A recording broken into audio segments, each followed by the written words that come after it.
Don't forget, you can reach the latest episode of Potomac Watch anytime. Just ask your smart speaker, play the Opinion Potomac Watch podcast. From the opinion pages of the Wall Street Journal, this is Potomac Watch. Welcome back. A little more than a year after the Supreme Court's landmark ruling banning racial preferences in college admissions, that case was Students for Fair Admissions v. Harvard. There is still litigation ongoing about how exactly that is going to apply. And, Bill, a notable development this week when the Supreme Court declined to hear a case involving Thomas Jefferson High School, a magnet school in Northern Virginia. And you are versed on this case. You have written at least one column about it recently. The headline, if readers want to go find that, is "The Sneaky Road Back to Racial Preferences in Admissions." And so can you give us a reminder of what this case was about and your reaction to the fact that the Supreme Court has decided not to take it up? Well, first of all, I'll say I agree entirely with Justice Alito's dissent, saying that the Supreme Court really shirked its duty by not agreeing to hear this case. This case is about what was considered the best high school in the country by U.S. News and a couple of the places voted. It used to have a totally merit-based admissions that was mostly based on an exam. The result of that was heavily Asian, something like 70%. So the school district said that's too much. It doesn't reflect the racial balance of the district. So they moved to change it. What they meant by changing is we need fewer Asian Americans and more African Americans and more Latinos. But again, this is a school whose entry is based on merit. So they had to dilute that. And what they did was they came up with a very clever way to do it, even before the Harvard case.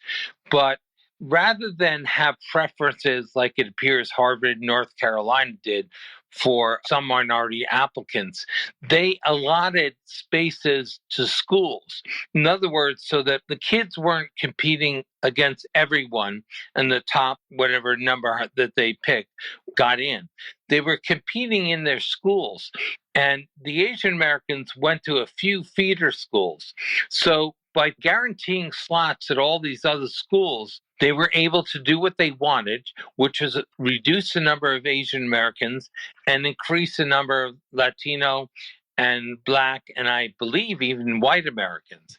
And so the question is that kosher? Some people think this is the way schools are going to get around the Harvard and North Carolina decisions that you referenced in your introduction, because they didn't address this. It's facially neutral, choosing this formula based on schools, but the intent was directed at race.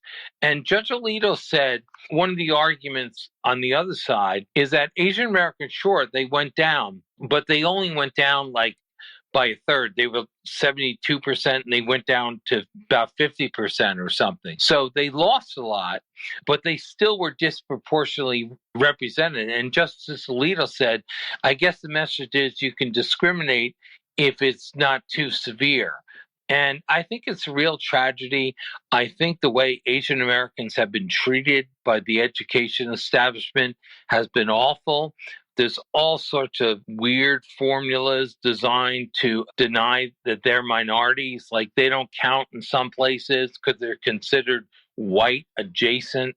And it's really ugly. To underline the point that Bill made, there are all sorts of ways that you can design admission systems, including something like taking a top percent of every school. Texas famously has had that for almost 3 decades, the top 10% law. And obviously that has an effect on the distribution of students that get into the flagship schools in Texas, and maybe a defensible way. Maybe state lawmakers say we want to make sure that rural students are not getting shut out, even though they don't have access to the kind of funds, the kind of private schooling that is available in the big cities. But what Justice Alito hones in on in this dissent is his lamenting that the Supreme Court has not taken this case is the element of targeting. So he says in June 2020, TJ students received an email from their principal lamenting that the school did not reflect the racial composition in Fairfax County.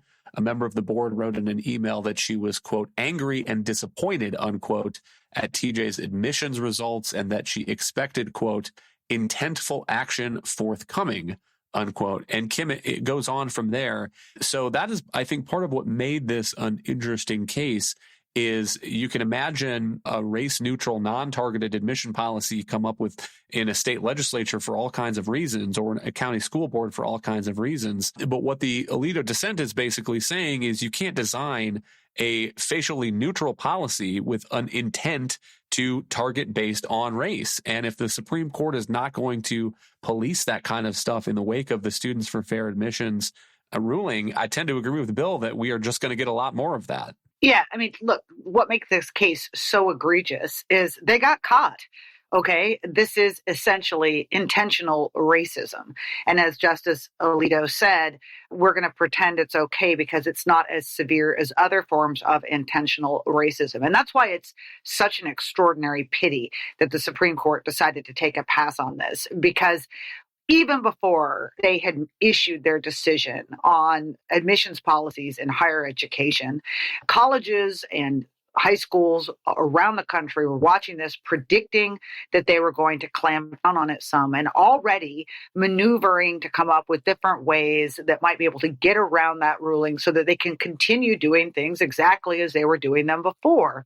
And you would like to think that the Supreme Court has learned some lessons about the folly of issuing an opinion and then not issuing follow-up ones, not clarifying and not sending a continued message about the limits, because all it does is encourage more and more outfits to try to skirt and evade the law in an absence of extremely clear guidance on what is correct or incorrect. We saw this with the 2008 Heller case, which was a great victory for Second Amendment rights, which the Supreme Court then just ignored for about a decade as all kinds of communities around the country tried to come up with clever ways to get around the freedoms that had been established in Heller. So again, I'm with Bill. I think this is an egregious case. I think it was really a bad form of the Supreme Court, especially the conservatives on the court, to not follow up that strong decision that they made on racial preferences in higher education recently. Bill, we gave you the last word, but as mentioned, there's this dissent from Justice Samuel Alito, joined by Justice Clarence Thomas. And with the Supreme Court, there's always an element of trying to read between the lines. Where was Justice Neil Gorsuch when you need him to dissent or provide another vote to take this case?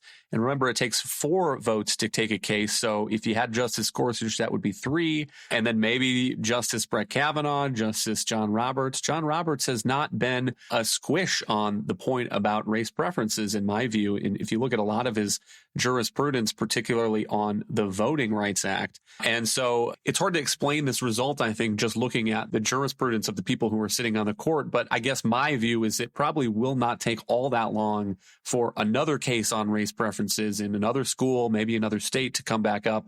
And maybe that one will get a more favorable read. Yeah, there are already cases percolating that are based around the same issue in different ways. And as I understand it, some are even more egregious than Thomas Jefferson. So it will get there. Some of the thought is that the Chief Justice didn't want another incendiary opinion so soon after the first one, which was a landmark opinion. I mean, it really reversed 30 or 40 years of affirmative action. In some people's view, maybe the Chief Justice, that should settle before they rile the waters again.